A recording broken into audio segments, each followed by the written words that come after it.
The senator's chuckle barely masked the unease creeping into his voice. He was a veteran of these debates, skilled at maneuvering questions, redirecting conversations, controlling the narrative. But tonight was different. Tonight he wasn't facing a fellow politician bound by party lines and scripted talking points. He was facing Elon Musk, a man who didn't play by the rules, a man who had built his career by tearing down the structures others deemed untouchable. The moderator shifted in their seat, sensing the shift in energy. They had opened with a neutral question, expecting the usual back and forth, the polite jabs wrapped in well-practiced rhetoric. Instead, Musk had turned the conversation on its head in an instant. The senator adjusted his tie, regaining his composure. "Mr. Musk," he said, voice steady, "you like to act as though you're above it all. But let's be real. You didn't. Build your empire alone. Your companies have benefited from government subsidies, tax breaks, and federal contracts. Isn't it hypocritical to criticize the very system that helped make you rich?" Musk exhaled, his expression unreadable. "Let's be real, Senator," he said, mimicking the phrase. "You love to talk about government helping businesses, but tell me, where do you think that money comes from?" The senator frowned. "From taxpayers, of course." Musk leaned forward slightly. "Exactly. The government doesn't create wealth, it takes it. And unlike you, I actually build things with it."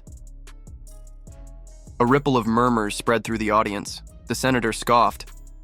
"So you're saying billionaires don't owe anything back to society?" Musk tilted his head. "I employ over 100,000 people. I create industries. I push technology forward. How many jobs have you created, Senator?" The senator hesitated, just for a fraction of a second, but Musk caught it. His voice was calm, but razor sharp. "Because from where I'm sitting, it looks like you take money from taxpayers, promise change, and somehow nothing ever gets better."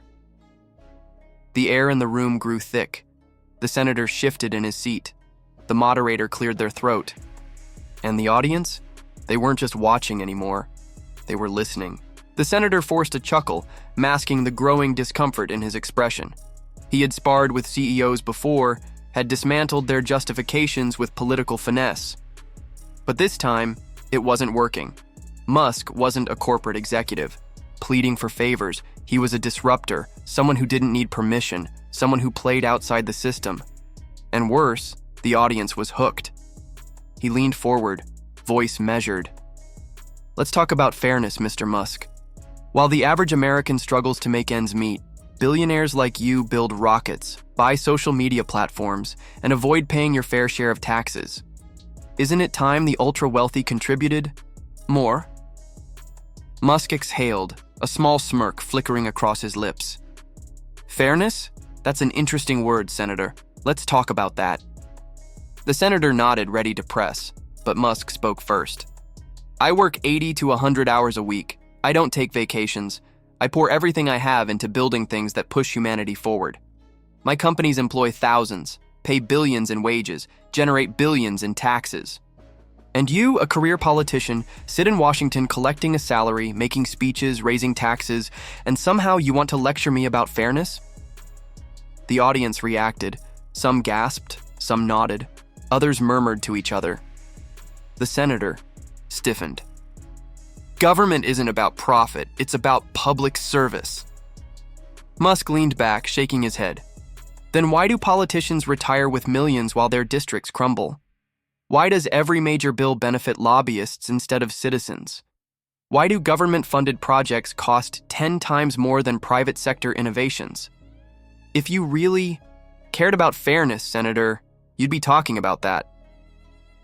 The senator's expression hardened. "This isn't about me." Musk tilted his head. "Isn't it?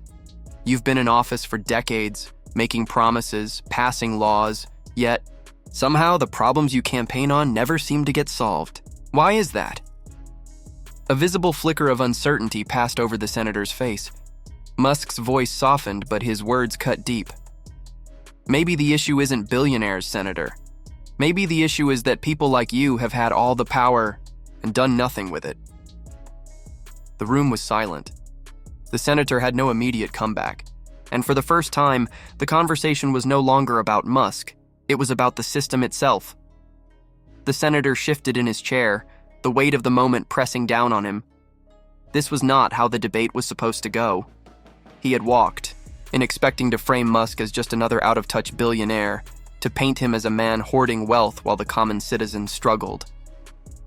But now, the argument had turned, slipping through his fingers like sand. The audience wasn't looking at Musk like a villain. They were looking at him like a question that had never been asked before, one that made too much sense to ignore. The moderator, sensing the unease, cleared their throat. "Let's bring the conversation back to policy," they said. "Mr. Musk, critics argue that while innovation is important, unchecked corporate power is dangerous. Governments exist to regulate and ensure fairness. Isn't there value in oversight?" Musk exhaled, nodding slightly.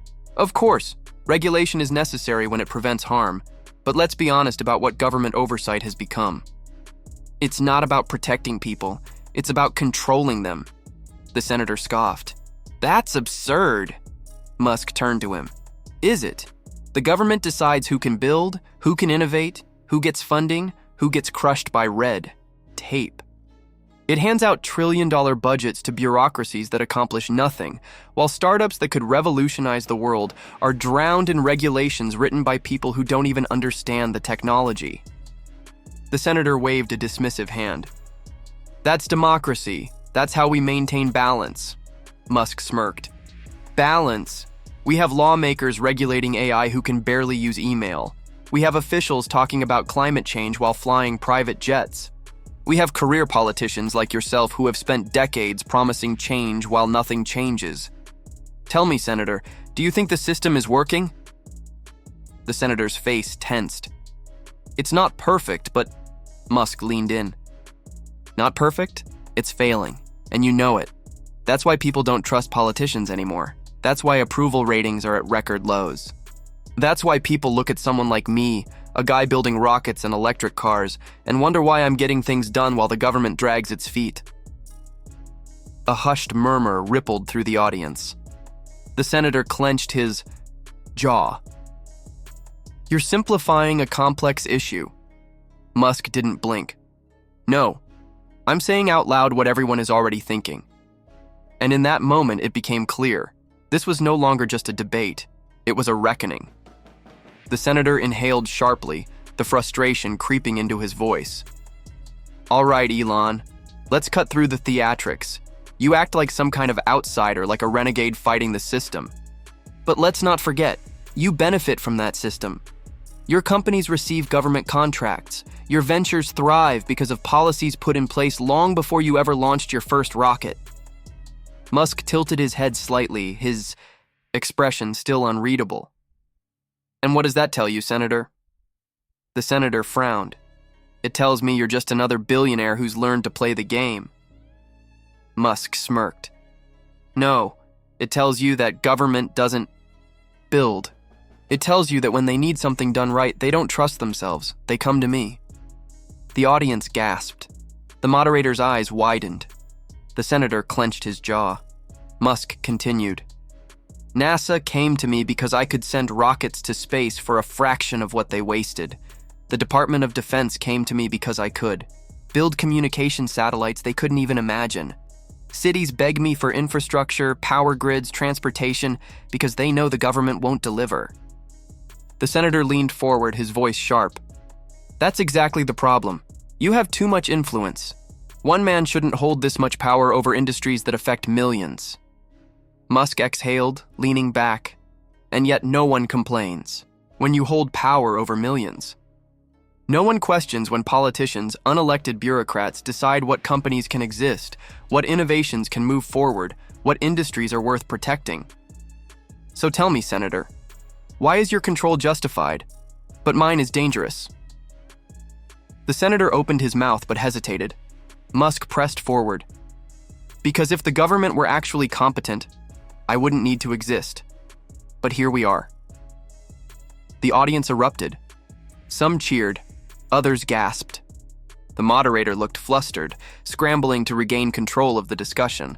The senator's frustration was now visible. This isn't about me, Mr. Musk.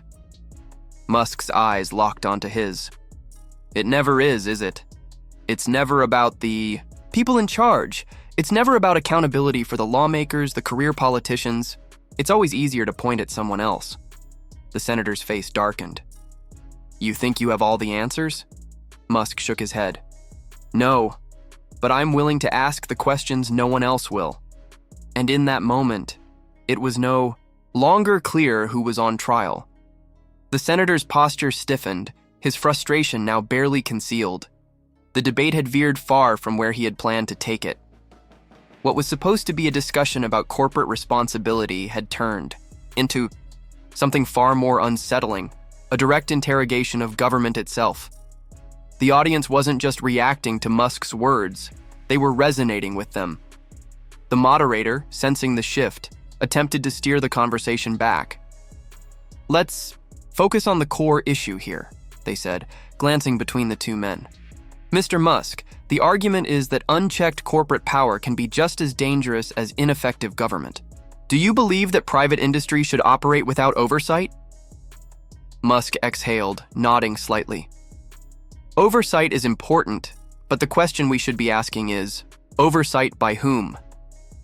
The senator leaned in. By the people. By elected officials who serve the public, not private interests. Musk raised an eyebrow. And how's that working out so far? A ripple of laughter echoed through the audience. The senator's jaw tightened. Musk continued, his voice even, deliberate.